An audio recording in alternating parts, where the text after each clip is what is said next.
Hannah is from Art and Writing, and Hannah is going to be talking about A Song for Hybrid Man.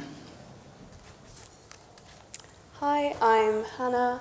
My practice looks at the relationship between the human, technology and nature, and I will be looking at how and why art can investigate such a topic, specifically focusing on Jos Strabos's Siren N, which I saw at the Brutus Gallery in Rotterdam as part of the Bone Through to Marrow exhibition. So I divided this piece into 4 chapters, first being location and context, secondly, control and power, then fiction and reality, and aesthetics and concepts. So I began the paper with a piece of creative writing as a way to conjure up the atmospheres of the work in the space. So, lured in by the song of the siren, siren being a character in Greek mythology which takes on a half-human, half-bird form and lures men to their death with their singing. A ceiling littered with machinery that calls out to you between desolate walls. Sound waves hang in your ear and seep into the space all around you. You start to question if the technology is speaking out to you or to themselves. Are you part of their network or just a passerby within their habitat? Your toes are cold and your breath sits in front of your face. Do you dare go on? You are captured by the song and held within their environment. So chapter 1, verse 1, the note that lures you in. So here I explored the location and context, and I looked at the work of Martin Spreitz, who was the curator for the exhibition, and how the building of Brutus creates an atmosphere through its peeling walls, the temperature of the space, the high ceilings of the old industrial site. So Martin Spreitz works to represent the zeitgeist, so the spirit or mood of a specific time in history. And it creates a very immersive context to have such discussions within. And I compare this to Rishi Sunak's talk on AI, which is presented from behind a podium in front of a flat blue wall. And I just look at the differences between those and how the audience feels within the context of those discussions as well. And then chapter 2, commanding melody of control and power. So control and power is looked at in a number of ways within this work. So first being that the viewer is guided into the exhibition and into the space when they hear the sound of the work. And you get a sense that the machinery and the artists are in control of the viewer's movement within the room. And then the sound pieces, you soon learn that the sound pieces are different variations in length, and actually the artist hasn't strictly composed the soundscape, and ideas about machine networks and communication start to arise, and ideas about machine consciousness and machine language begin. And then I look at the work of Donna Haraway's Cyborg Manifesto, and she compares the cyborg to Frankenstein's monster, but notes the difference in their origins. So unlike the hopes of Frankenstein's monster, the cyborg does not expect its father to save it. Haraway narrates the cyborg as the named illegitimate offspring of militarism and patriarchal capitalism, not to mention state socialism, but its illegitimate offspring are so often unfaithful to their origins. So here we get a sense that if a cyborg species were to sort of enter within our society, would they necessarily fit or choose to fit within the hierarchies and the systems that we have sort of created for ourselves? And then what might drive the cyborg within that society?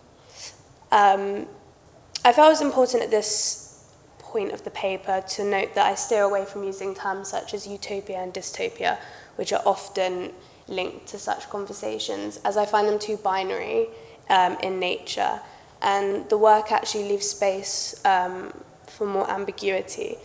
The work is open, it's complex, it allows for a variety of responses. It neither condemns the machine nor does it hold it as superior. It's both strange and beautiful, and it evokes excitement and sensibility.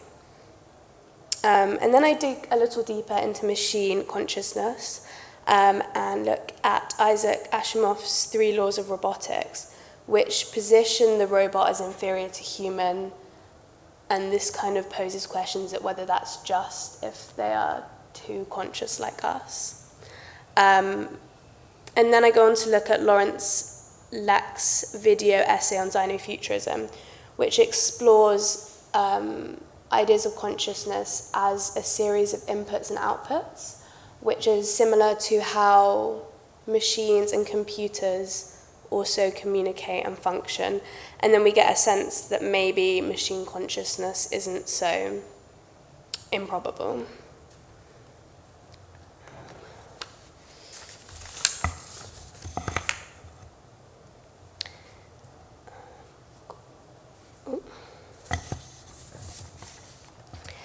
Fiction and reality, an interlocking chorus.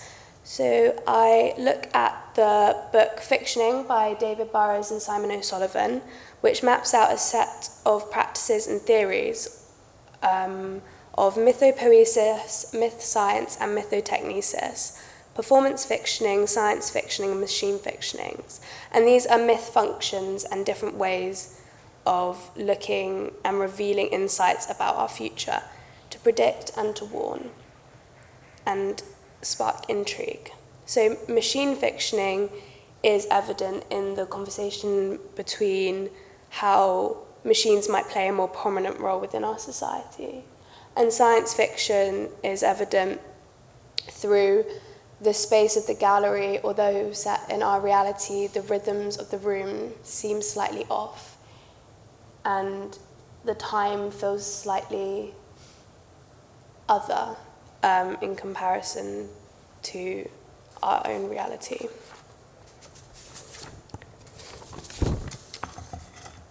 And then the sound output of the speakers is an abstract fiction language. Here we get a sense that machine life is being fictioned within the space, and harking back to Leck's essay about how we define consciousness as a series of inputs and outputs, and maybe it doesn't seem so fictional anymore. And then I look at aesthetics and concepts chanting to a beat. So here I look at the formal components and the context of the work. So the piece is monochrome in colour palette and has a very minimal design, creating quite a cynical tone. It harks to the zero art movement, which strips artwork back to its function and the technology in which enables the work to exist. Not too dissimilar to brutalism, which also focuses on functionality and the rawness of the materials. Overall, the work is daunting and imposing within its height. It leaves the viewer feeling vulnerable and inferior within the space. But alongside this air of danger, there are ethereal notes emitted by the speakers themselves, referencing back to Greek mythology and the stories of the siren. The piece is methodically organized and forms this synthetic landscape. So Wilhelm Flusser, a Czech Brazilian philosopher, reminds us that you operate machineries rather than use them. And here we get a sense that the machines are sort of acting and have recognized behavior, again supporting this idea of machine consciousness.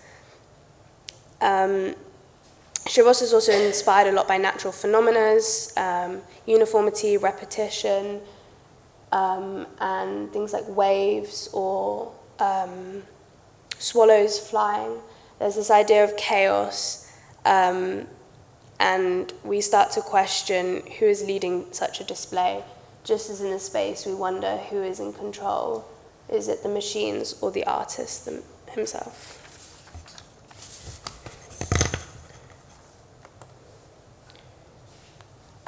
So in conclusion, I looked at a quote by the curator who stated that art can put a finger on a sore spot and also give an insight to the future, a portal to a new aesthetic.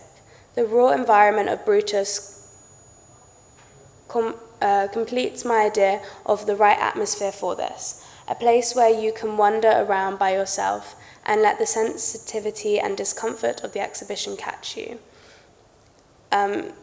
The work and the space opens the conversation back up into the physical world and allows for a very immersive, interactive engagement for the audience. So another artwork included within the exhibition as a whole was exhibited at the 2022 Venice Biennale, Milk of Dreams, based on a book by Leona Carrington, which explores the world shifting through a prism of imagination. Here we get a sense of the poetic fruitfulness to the writing, which is also present within Stribos's audio piece. The poetic atmospheric potential of art is what captures the audience and beckons for further engagement. This is a characteristic of art which makes for such a valuable tool to drive discourse and inquisitiveness. Then I just briefly looked at my own work. I don't know if I'll say too much, maybe it could be a question, but my work was very much inspired by this essay, and I used ideas of sirens and futuristic relics and objects having memory to inspire my writing, and then also my sculptural work, which has expanded on recently as well. So thank you for listening. I hope I've demonstrated that art and curation can be a valuable tool and material for such discussions, in this case about the future with technology and nature, and I look forward to any questions you may have.